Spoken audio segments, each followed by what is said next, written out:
The intake form asked for my pain threshold rating. I left it blank. Not out of defiance, I genuinely didn't know how to answer. The scale ran from 1 to 40, calibrated for the 17 species represented in our cohort. I was the only human. Cheth administrator behind the desk, a pale-ridged creature named Savrel, looked at the blank field, looked at me, and filled it in himself. He wrote 14. I didn't argue. I'd have argued about the ceiling, not the number. The terminus certification was the last credential before field deployment with any of the 9 major security services. Vorthane Capability Institute ran it on a deep gravity platform, 300 kilometers above the nearest inhabited body, which I assumed was deliberate. No one could walk out. You either passed, withdrew, or were escorted to medical. The platforms were old, older than the institute itself, and it had the smell of every institutional building I'd ever been inside on Earth. Cycled air, cleaning compound, and the faint mineral trace of stressed metal. I felt at home in a way I hadn't expected. There were 31 candidates in our cohort. I'd spoken to maybe 4 of them. The Veth pair kept to themselves, which I respected. A Cheth officer cadet named Orath had introduced himself on day 1, looked at my intake rating of 14, and hadn't spoken to me since. That was fine. I wasn't there to make friends.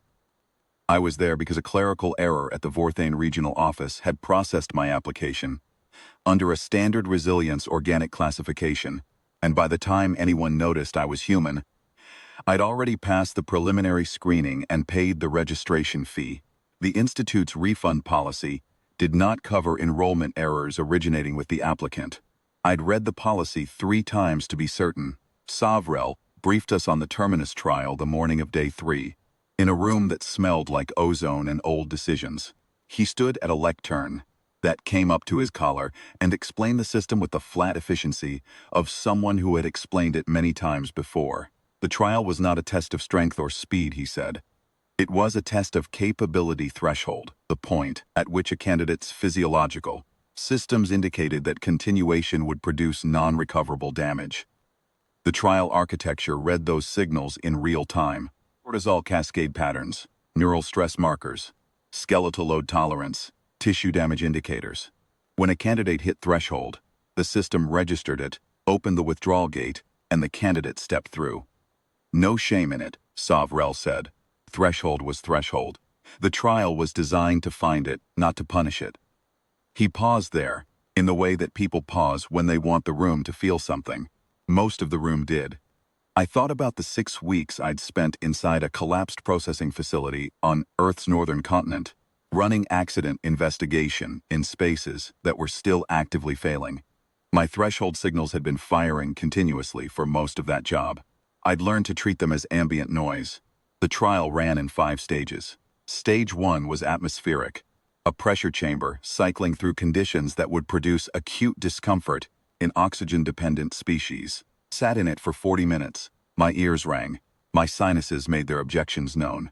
I filed the sensation under the same mental category as difficult weather and waited. When the gate opened, I walked through to stage 2. Orath did not.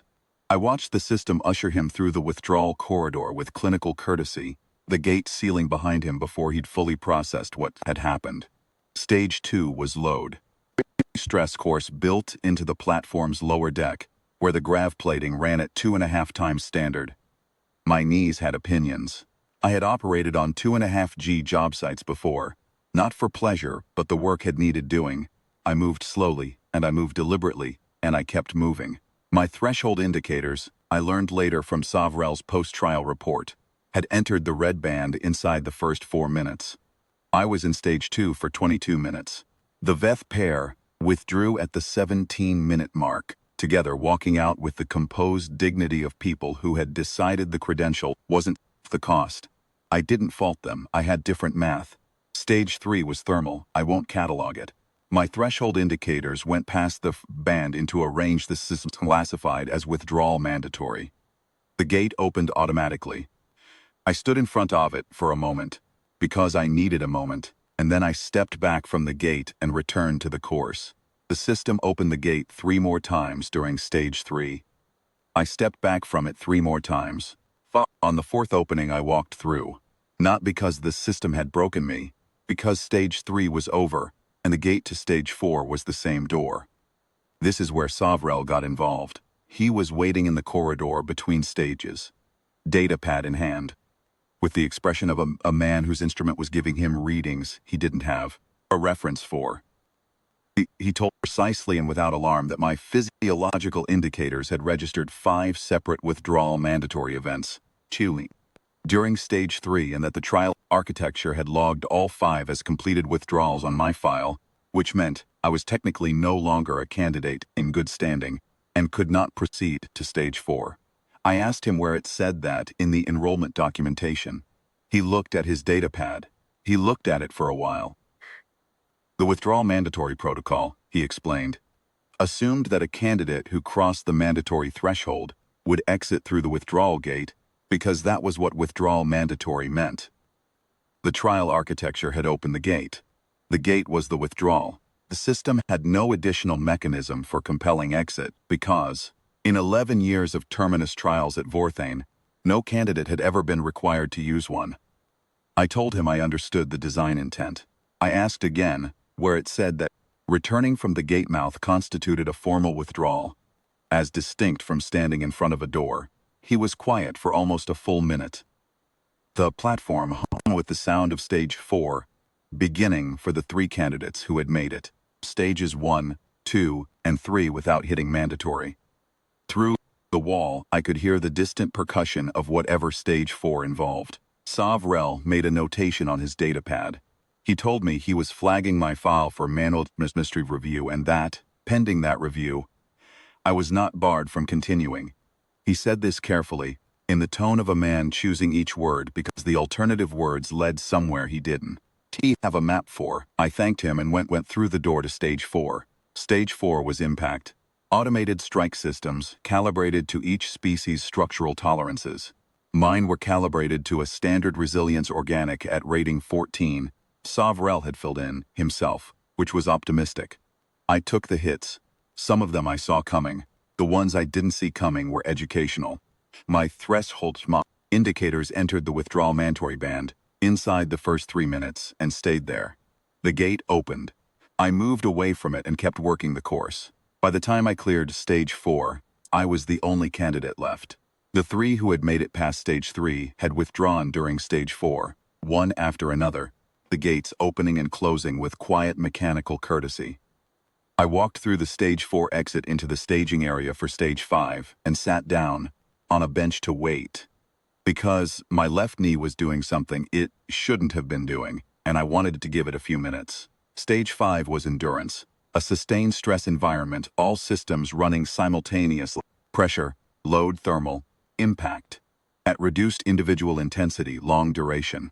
The trial architecture expected that any candidate still in the building at this point had cleared the preceding stages within normal threshold parameters and would encounter the accumulated stress of stage 5 as the genuine final test.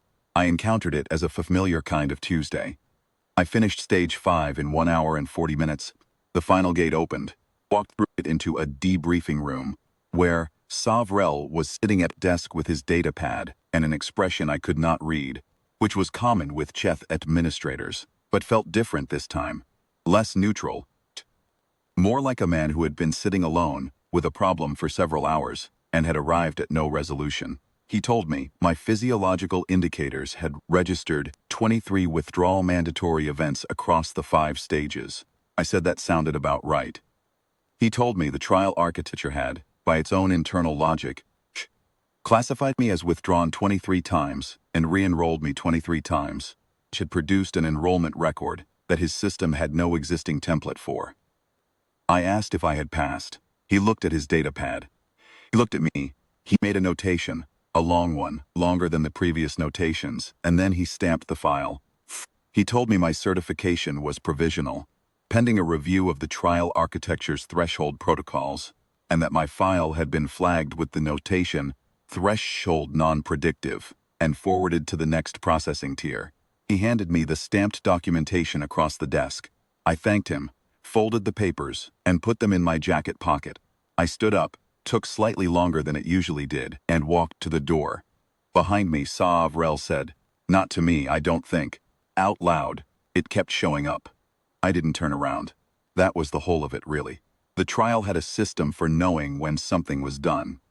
I had a different system. Neither of us was wrong. We just weren't measuring the same thing. I caught the next transport off the platform and slept for 14 hours. When I woke up, the certification was still in my pocket. I smoothed it out on the transport's fold-down table and read it through once, carefully, the way I always read documentation that was going to matter. It said I was qualified. It didn't say for what.